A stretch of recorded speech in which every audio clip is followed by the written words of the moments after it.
మీ ఇంట్లో మొదటి కోటీశ్వరుడు మీరే అవ్వాలనుకుంటున్నారా? ఈ ఫైనాన్షియల్ వెబినార్ లో ఇప్పుడే జాయిన్ అవ్వండి. నమస్తే, మీరు చూస్తున్న సుమన్ టీవీ. నేను మీ కీర్తి. మార్చి 13వ తారీఖు కామదహనం, 14వ తారీఖు హోలీ పౌర్ణిమ. మరి ఈ 2 రోజుల విశిష్టత, ప్రాముఖ్యత, ఈ రోజు మనం పాటించవలసిన నియమాల గురించి, ఏం చేయాలి, ఎలా చేయాలి, ఎప్పుడు చేయాలి, ఏంటి ఎలా చేస్తే ఎలాంటి ఫలితం మనకు వస్తుందో తెలియజేయడానికి మనతో పాటు ప్రముఖ ఆస్ట్రాలజర్ బ్రహ్మశ్రీ నందిబట్ల శ్రీహరి శర్మ గురుగారు ఉన్నారు. నమస్తే గురుగారు. వాగర్థ విభ సంపృక్తౌ వాగర్థ ప్రతిపత్తయే జగతః పితరౌ వందే పార్వతీ పరమేశ్వరౌ. సదాశివసమారంభాం శంకరాచార్య మధ్యమాం అస్మదాచార్య పర్యంతం వందే గురు పరంపరాం. ఆదిత్యాయ చ సోమాయ మంగళాయ బుధాయ చ గురుశుక్ర శనిభ్యశ్చ రాహవే కేతవే నమః. శృంగేరి జగద్గురు పీఠాధిపతులకి, కంచి పీఠాధిపతులకి నమస్కారములు తెలియజేసుకుంటూ కార్యక్రమాన్ని ప్రారంభిద్దాం. గురుగారు, మార్చి 13వ తారీఖున కామదహనం, అలాగే 14వ తారీఖున హోలీకి చేసుకుంటాం కదా మనం అందరం. అసలు కామదహనం కారణం ఏంటి, ఎలా చేసుకోవాలి, ఏ సమయంలో చేసుకోవాలి? అంటే నేను విన్నది ఏంటంటే గురుగారు, ఒక రకంగా కామదహనం అంటే సామూహికంగా చేసే యజ్ఞం లాంటిది. అంత పవర్ఫుల్, అంత ఇంపార్టెన్స్, అంత భక్తి శ్రద్ధలతో చేయాలి. ఏదో తాగేసి తినేసి ఇంట్లో ఉన్న పాత వస్తువులు తీసుకొచ్చి అక్కడ పడేసి సమిధలు వేయటంలో కూడా ఒక్కొక్క అర్థం పరమార్థం ఉంది అని విన్నాను. సో వాటన్నిటి గురించి ఎలాగో చేస్తాం గురుగారు, అదేదో మనకు నాలెడ్జ్ తెలుసుకొని ఒక భక్తి శ్రద్ధలతో చేస్తే అసలైనది వస్తుంది కదా. తప్పకుండా. అంటే ఇక్కడ మనం గమనించాల్సింది ఏంటంటే, ముఖ్యంగా పాల్గొన మాసంలో వచ్చేటువంటి పౌర్ణమి మన్మథ పౌర్ణమి, మదన పౌర్ణమి, కాముని పౌర్ణమి అని అంటుంటారు. అంటే ఇక్కడ ఏంటనంటే, మనకు యుగాల నాటిది ప్రకారం చూసుకుంటే సతీదేవి వియోగమైన తర్వాత ఆ వియోగ బాధతో పరమేశ్వరుడు ఘోర తపస్సులోకి వెళ్ళిపోతాడు, ధ్యానంలోకి వెళ్ళిపోతాడు. తారకాసును సంహరించాలి అంటే పార్వతీ పరమేశ్వరుడు, అనగా సతీదేవికి పరమేశ్వరుడికి పుట్టిన సంతానంతోనే నా సంహారం జరగాలని అంటాడు. సతీదేవి మళ్ళీ హిమవంతుని పుత్రికగా పార్వతిగా జన్మిస్తుంది.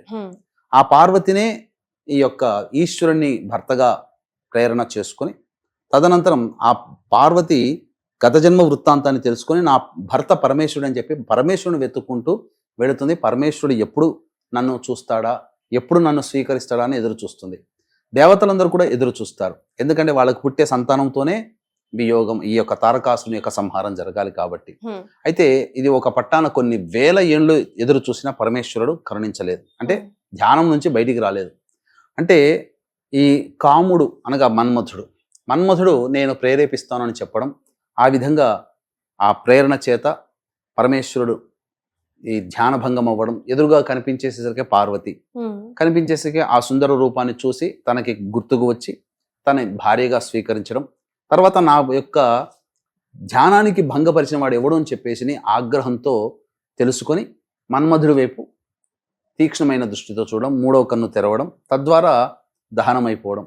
తర్వాత రతిదేవి వచ్చి బాధపడడం, నా ఒక్క భర్తను రక్షించమంటే ప్రపంచం మొత్తం కనిపించకపోయినా నీకు మాత్రం, నీ కంటికి మాత్రం కనిపిస్తాడని చెప్పి వరం ఇవ్వడం, ఇది జరిగిపోయింది.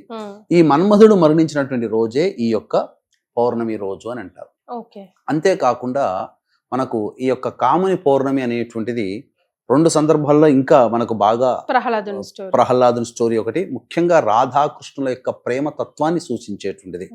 కాబట్టి ఈ రాధాకృష్ణులు బాగా చేసుకుంటారమ్మా చక్కగా. అందుకనే ఈనాటికి కూడా మన దగ్గర అంతగా రంగులద్దుకోవడం అనేటువంటిది మన దగ్గర ఈ మధ్య పెరిగింది, కానీ ఒక పూర్వకాలం నుంచి కూడా నార్త్ సైడ్ వాళ్ళే ఎక్కువగా సంతోషంగా, మనము దీపావళి ఎంత సంతోషంగా జరుపుకుంటామో వాళ్ళు ఈ యొక్క హోలీ పండుగ అంత బాగా సంతోషంగా జరుపుకుంటారు. దగ్గర 40 రోజుల పాటు ఏదో సెలబ్రేట్ చేస్తారు. అంటే పంచమి రోజు నుంచి, ఈ పాల్గొన మాసం పంచమి రోజు నుంచి మొదలుకొని ఈ పౌర్ణమి వరకు కూడా ఉత్సవాలు బాగా జరుపుకుంటారు.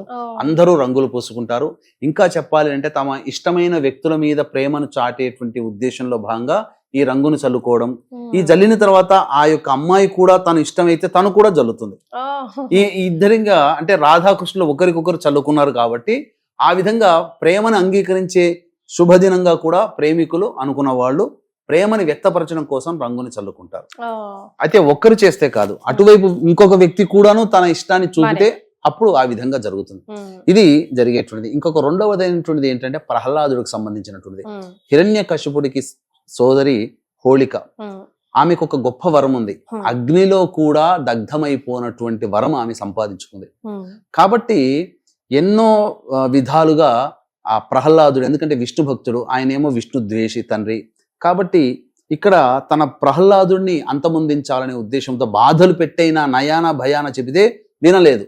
ఇక దండన చేసి భయపెట్టి బాధ పెట్టైనా మార్చాలి దృష్టి విష్ణువు నుంచి ఈశ్వరుడికి అని చెప్పే ఉద్దేశంతో అనేక రకాల శిక్షలు వేసిన అన్నిట్లో కూడాను మృత్యుంజయుడి తిరిగి వస్తే ఇక చివరికి సోదరి అన్న యొక్క పడుతున్నటువంటి తపనని చూసి నేను సంహరిస్తానన్నయ్య అని చెప్పి ఒక పెద్ద మంట వేసుకొని ఆ మంటలో ప్రహ్లాదుని ఒళ్ళో కూర్చోబెట్టుకొని తనకొక వరం ఉంది కదా, ఎటువంటి అగ్నిలో దహనం అయిపోనని చెప్పేసేసని.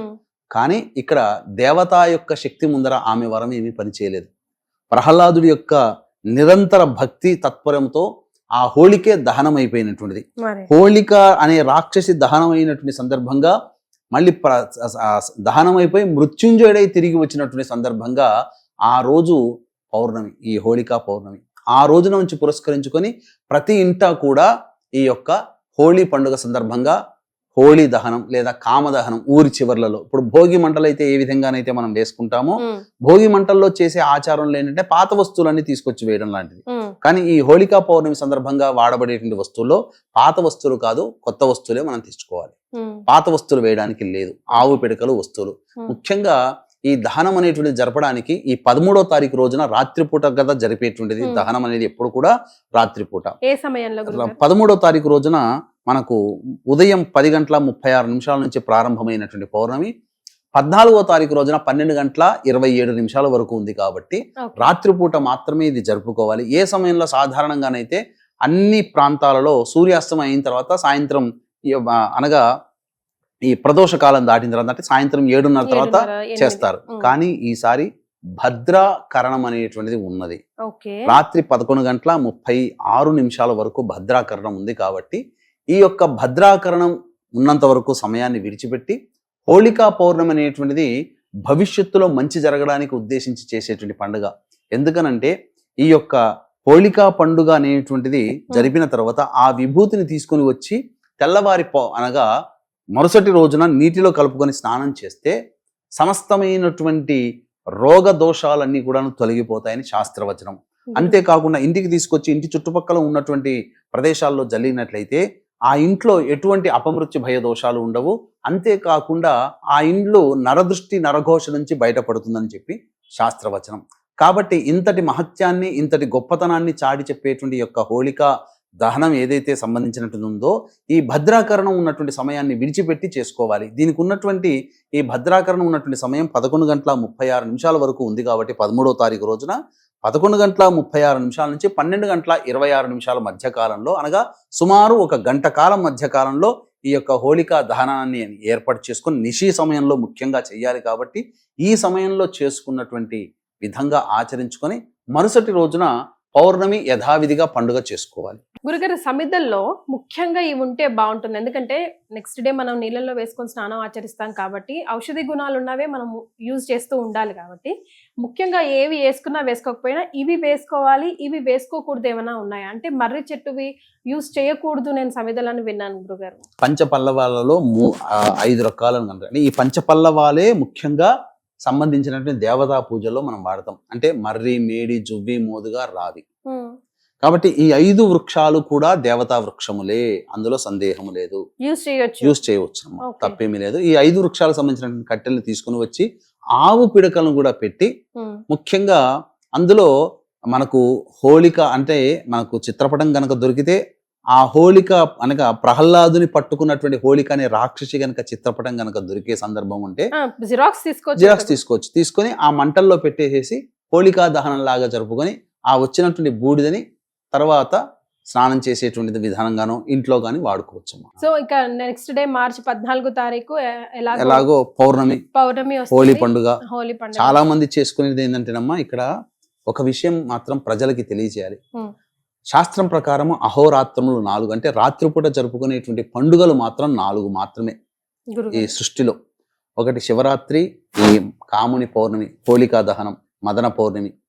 2 మూడవది ఈ సంబంధించినటువంటి దీపావళి, శ్రీకృష్ణ జన్మాష్టమి.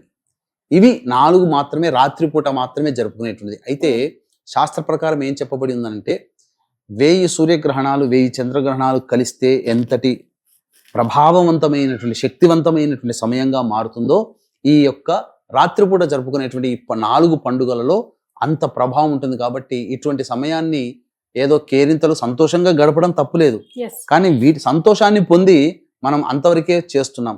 కానీ దీని తర్వాత శాస్త్ర ప్రకారం చేయాల్సినటువంటి విధి విధానాలు మనం చేయలేకపోతున్నాం. ఎస్ తద్వారా ఇక్కడ మనకు ఈ హోళిక అనేటువంటి ఒక రాక్షసి ద్వారా మనకు అవగతమయ్యేటువంటి ఒక గొప్ప విషయం ఏంటంటే, అందులో మనము పురాణ ప్రకారం హిరణ్యకశిపుడు, ప్రహ్లాదుడు, హోళిక అనేటువంటిది మనం జరుపుకున్నాం. అంటే ఇక్కడ బాలుడు, పసిబాలుడుగా ఉన్నటువంటి వాడు అనేక విధాలుగా ఉన్నటువంటి గండ దోషాలు తొలగించుకొని బయటికి వచ్చాడు. ఆఖరిగా ఈ హోళికను సంహరించడం జరిగింది.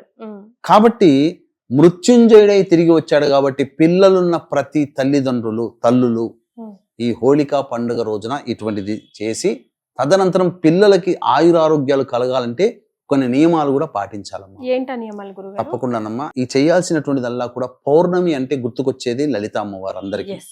కాబట్టి అవకాశం ఉంటే అందరూ ఇంట్లో చండీ హోమం చేసుకోవడం చాలా మంచిది. లేని పక్షంలోనైతే ప్రధానంగా ఈ సంబంధించినటువంటి అమ్మవారికి చక్కగా ఎర్రటి పూలమాల వేసి లలితా సహస్రనామ పారాయణం చేసి లక్ష్మీ అష్టోత్తరం కూడా పారాయణం చేసి తదనంతరం అమ్మవారి దేవాలయంలో ఈ సంబంధించినటువంటి పెరుగు ఈ బెల్లం పాయసం నైవేద్యంగా పెట్టాలి. ఇక దేవుడి గదిలోనా గురుగారు, లేకపోతే చంద్రుడి కింద కూర్చొని దేవుడి గదిలోనే పెట్టవచ్చు, లేదా దేవాలయంలోనే పెట్టవచ్చు. ముఖ్యంగా ఇంతకుముందు పిల్లలకి ఆయురారోగ్యాలు, కుటుంబంలో మానసికమైన ప్రశాంతత లభించాలి అని అంటే 11:30 నుంచి 12:30 13వ తారీఖు రోజున రాత్రి కాలంలో ఈ హోళికా దహనం ఉన్నటువంటి సమయంలోనే చద్దిని ప్రిపేర్ చేసుకోవాలి. చద్ది పెట్టడం అంటే తెలుస్తుంది ఎవరికైనా పెద్దవాళ్ళకి. ఆ ప్రిపేర్ చేసుకొని మరునాడు 14వ తారీఖు రోజున ఈ సంబంధించినటువంటి దుర్గా అమ్మవారి దేవాలయానికి పిల్లలు ఎవరైతే అనారోగ్యంతో ఉంటారో, లేకపోతే ఎవరైనా పిల్లలున్న ప్రతి తల్లిదండ్రులు ఆడ మగ అనేటువంటి భేదం లేదు, ఆ పిల్లల్ని తీసుకుని వెళ్ళి పొలిమేరలో ఉన్నటువంటి గ్రామదేవతకో, కట్టమైసమ్మకో, ఎల్లమ్మకో, పోచమ్మకో, లేకపోతే పార్వతి శివాలయంలో ఉన్నటువంటి అమ్మవారికో వెళ్ళి ఆ చద్దిని అమ్మవారికి అభిషేకం జరిపించి వీలైతే ఒక చీర, రవిక బట్ట లేదా కనీసం జాకెట్ పీసు, గాజులు అమ్మవారికి పెట్టి ఈ చద్దిని అమ్మవారికి నైవేద్యంగా పెట్టి పిల్లలకు అందరికీ పంచినట్లయితే పిల్లలందరూ కూడా ఆయురారోగ్యాలతో సంపూర్ణంగా ఆనందంగా జీవిస్తారని చెప్పవచ్చు. ఇప్పుడు లాస్ట్ గా ఒక చిన్న అనుమానం అండి. ఇప్పుడు తులసి కోట దగ్గర లలిత చదివి దీపారాధన చేసి బెల్లం పాయసం నివేదన చేసి లలిత చదువుకోమంటారు కదా, మనం ఆఫ్టర్ 6 అసలు చెట్లనే ముట్టుకోద్దు అంటాం కదా గురుగారు, పర్వాలేదా? నీళ్ళు అలా నీళ్ళు అయితే తులసి కోటలో పోస్తాం. తులసి కోట దగ్గర మనం నీళ్లు పోయడంలో తప్పులేదు. ముట్టుకోవడం అని అంటే అక్కడ సాయంత్రం అయిన తర్వాత తెంపకూడదు. శాస్త్ర ప్రకారం ఏంటంటే జీవము ప్రతి చెట్టుకు ఉంటుంది, పుట్టకి రాయికి కూడా చెట్టులో ప్రాణాలు ఉంటాయి మనిషికి ఉన్నట్టుగానే. కాబట్టి సాయంకాల సమయంలో చెట్టు దగ్గరికి వెళ్ళకూడదు అని అంటారు. ఎందుకనంటే అక్కడ కొన్ని చెట్ల ప్రకారము కార్బన్ డైఆక్సైడ్ వదులుతాయి రాత్రిపూట. అందుకని కొన్ని చెట్ల కింద నిద్రించకూడదని రాత్రిపూట. కారణం అదే, మనిషికి అనారోగ్యం ఏదో సందర్భంలో వెళ్ళినా అనారోగ్యం చేస్తుందనే ఉద్దేశంతో చెప్పడం జరిగింది తప్ప చెట్లు తెంపకూడదు. కానీ చేయవచ్చు, నీళ్లు పోయవచ్చు, ఇబ్బంది పడాల్సిందే. అట్లని కూడా కార్తీక మాసం అంతా కూడా ప్రదోషకాల సమయంలోనే చెట్టు దగ్గరనే చేస్తారు కదా. సో గురుగారు చెప్పబోయేది ఏంటంటే, మన పండగలు అనేది పెద్దలు పెట్టిన ఆచారం, అది మనకి, మన వంటికి, మన ఇంటికి విలువలు పెంచేదే అయి ఉంటుంది. అది చేస్తాం ఎలాగో నియమాల ప్రకారం, ఏదో మమ అనిపించకుండా ఆచారం ప్రకారం, నియమం ప్రకారం పాటిస్తే మనకి మరింత రెట్టింపు ఫలితం వస్తుంది. అంతే కదా గురుగారు? అంతేనమ్మా. చాలా సంతోషం అండి, ధన్యవాదాలు. సర్వం శ్రీ ఉమామహేశ్వర పరబ్రహ్మార్పణమస్తు.